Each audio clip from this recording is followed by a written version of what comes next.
Pozdravljeni! Zopet je čas za naš običajen komentar novic, tokrat številka 22. Poglejmo si skupaj, kaj se je zanimivega zgodilo v preteklih dneh.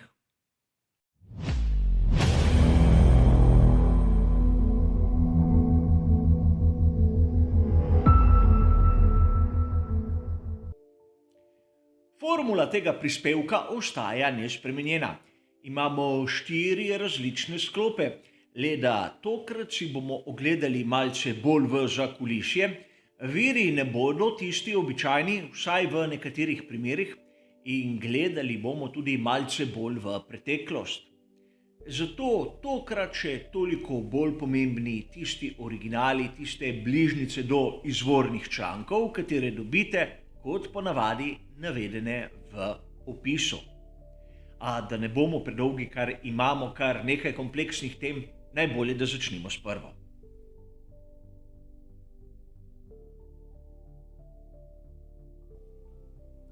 V tem našem prvem sklopu se bomo ukvarjali z družino Agnelli Elkann.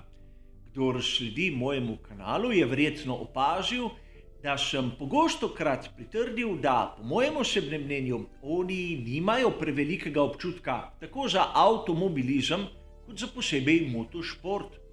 John Elkann je tisti začasno stalni predsednik Ferrarija v tem danem trenutku. Na spletni strani Dagospija sem zasledil zanimiv članek 28. maja. In da ne bo pomot, Dagospija ni spletna stran, katera se ukvarja z motošportom, temveč je splošna stran, kjer avtor objavlja necenzurirane novice in take, ki se poredko pojavijo v tistih drugih virih, kajti že prej omenjena družina Elkann obvladuje kar nekaj tiska v Italiji. A vrnimo se k našemu sklopu. Na članku, katerega sem prebral, je izjemno zanimiva novica. Namreč verjetno ste zasledili, da je znana restavracija Il Cavallino zamenjala najemnika. Prišel je nov priznan šef kuhinje, ki je popolnoma spremenil koncept same restavracije. In ja, da ne bo pomot, to je tista restavracija, ki se nahaja neposredno pred durimi skuderije Ferrari oziroma tovarne Ferrari v Maranellu, da sem bolj točen. Če ne drugega ste opazili, da je mnogo tistih znanih spominkov, ki jih je imel prejšnji najemnik, bilo prodanih na dražbi. Dobro, na otvoritev novega Cavallina je bil vabljen tudi Luca Cordero di Montezemolo, seveda znana osebnost vsem, ki se malce spoznamo na Formulo 1. A zgodilo se je nekaj zanimivega. Povabilo naj bi bilo poslano strani samega Johna Elkanna. In Luca Cordero di Montezemolo ga je zavrnil. Namreč odvrnil mu je, da žal je na tisti dan zaseden, ker se bo nahajal v tujini. In sedaj se lahko malce ozremo v preteklost. Namreč italijanski Il Giornale je 10. septembra 2017 objavil, da za 90. rojstni dan Ferrarija Luca Cordero di Montezemolo ni bil povabljen na tisto slavje. Seveda, bil je odmaknjen strani Marchiona, ampak Marchione takrat ni bil več v formi in nihče ni povabil na tisto slavje, verjetno enega izmed najbolj zaslužnih in najbolj uspešnih menedžerjev te znamke v zadnjih desetletjih. In to nam kaže, da John Elkann pravzaprav ima rahlo čuden odnos do ljudi, kajti prav on bi lahko uporabil svojo avtoriteto in že leta 2017 povabil Luko. A zgodilo se je še nekaj bolj zanimivega. Prav tako Dagospija, ampak tudi italijanska spletna stran revije Autosprint sta 31. maja vzela zanimivo novico. Namreč Maurizio Arrabene naj bi po novem deloval v Juventusu. Zopet obrat za 180 stopinj, kajti prav Elkan je bil tisti, ki je Arrivabenea odmaknil iz Ferrarija, nastavil Binota in sedaj, ko so pri Juventusu zašli v težave, bi tisti Arrivabene, ki ni bil dovolj dober za Ferrari, pomagal voditi Juventus ven iz krize. Ne vem, zopet dokaz, da družina Elkan Agnelli nima tistega občutka ne za motošport in verjetno še manj za medčloveške odnose. In ukolikor bi se kdo spraševal, ni še nobene novice, kdo bo tisti novi operativni direktor Ferrarija. Po združitvi FCA-ja ter PSA-ja zgleda, da bo John Elkann kar obdržal to svojo funkcijo, a videli bomo v prihodnosti, kakšni bodo rezultati.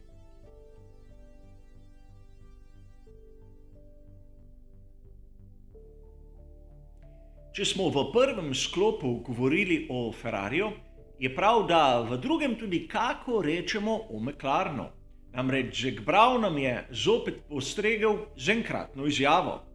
Namreč na Motorsport Week ste lahko 1.6. prebrali izjemno zanimivo novico. Namreč McLaren ne bo vstopil v svet vztrajnostnih dirk. Namreč hočejo se koncentrirati na Formulo 1. Treba je priznati, da v sezoni 2020 in 2021 so nedvomno naredili velik korak naprej. Videlo se je tudi v zadnji dirki za 500 milj Indianapolisa, da je njihov satelit Arrow McLaren napravil izjemno dober korak naprej. A tu je treba zadeve ločiti. Namreč McLaren v tisti situaciji je podobno kot Alfa Romeo pri Alfa Romeo Racing pomišljaj Sauber. Gre samo za ime in seveda finančna sredstva. A pustimo, pri McLarenu se hočejo koncentrirati samo na Formulo 1 in nočejo drugih kategorij, ki bi jih dobesedno motile. In strinjam se z izjavo Zaca Browna z eno samo majhno pripombo. Namreč tu bom citiral uradno spletno stran McLarena. 11. januarja 2021 so podpisali tisto pismo o namerih, kjer si pridružujejo pravico, da se bodo pridružili Formuli E. Torej, ali Formula E je neka kategorija, ki nič ne šteje, ki ne bo odtegnila pozornosti McLarena od Formule 1, ali je šlo le za neko pismo o nameri, ki ga že v začetku niso hoteli uresničiti. Kot ponavadi videli bomo v prihodnosti, a toliko o tem, kaj nam razni veljaki v svetu motošporta obljubljajo in kaj se bo v resnici tudi zgodilo.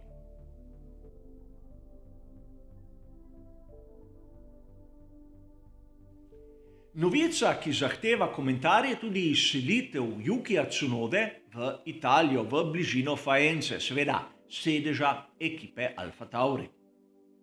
O tej potezi ste lahko prebrali v mnogih virih. Sam navajam tisti članek, ki sem ga zasledil 1.6. na spletni strani motorsport.com. S to selitvijo v Faenco bodo dosegli, da bo lahko izrazil svoj potencial na sami progi, na dirkah svetovnega prvenstva Formule 1. Ukvarjal naj bi se z vožnjo karta, treniral naj bi, da bo prišel v boljšo fizično formo, bolj bo prisoten v sami tovarni, ker se bo spoznaval s tehniko in se nekako naučil uporabljati tudi razne nastavitve in verjetno bo tudi delal na simulatorju. Nekaj naj bi naredil tudi z nadzorom same jeze. In seveda, ukolikor koga zanima, Yuki Tsunoda se bo preselil iz Velike Britanije v Italijo. Torej, razumemo lahko kot prvo, da bo zapustil tisto orbito Red Bulla ter bo prišel v orbito skuderije Alfa Tauri. Zgleda, da tam mu res niso posvečali dovolj pozornosti. A to je dober znak, kajti Tsunoda je pod okriljem in zaščito Honde. Honda v naslednji sezoni zapušča Formulo 1 in kolikor pri Alfa Tauriju toliko investirajo vanj, hočejo nadaljevati to zgodbo. In Yuki Tsunoda po raznih interpretacijah člankov je izpadel malce slabše, kot bi lahko pričakovali.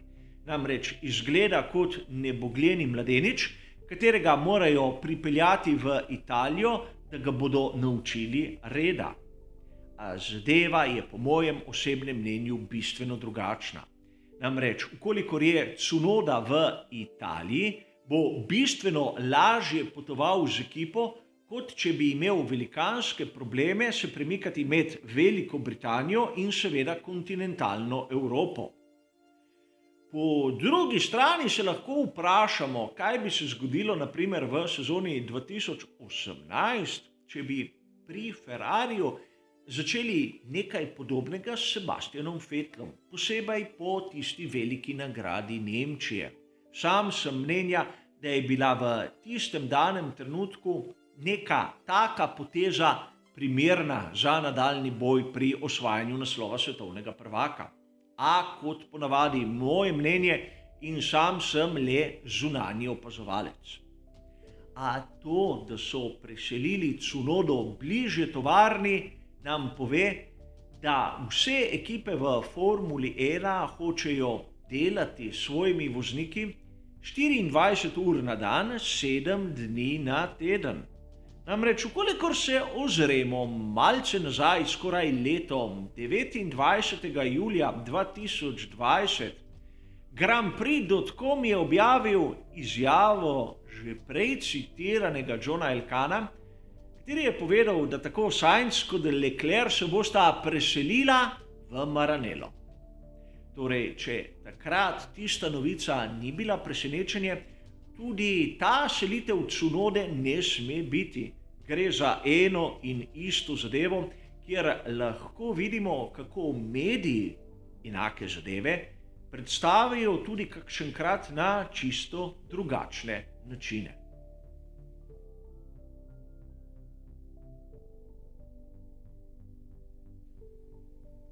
V našem zadnjem sklopu se bomo pa ukvarjali z dvema zapisoma, ki sem jih zasledil 1.6. na spletni strani znane italijanske revije Autosprint. V prvem članku lahko beremo izjavo Lorena Mixa, športnega direktorja skuderije Ferrari. Ta pravi, da naslednje 4 dirke bodo izjemno težavne za samo skuderijo.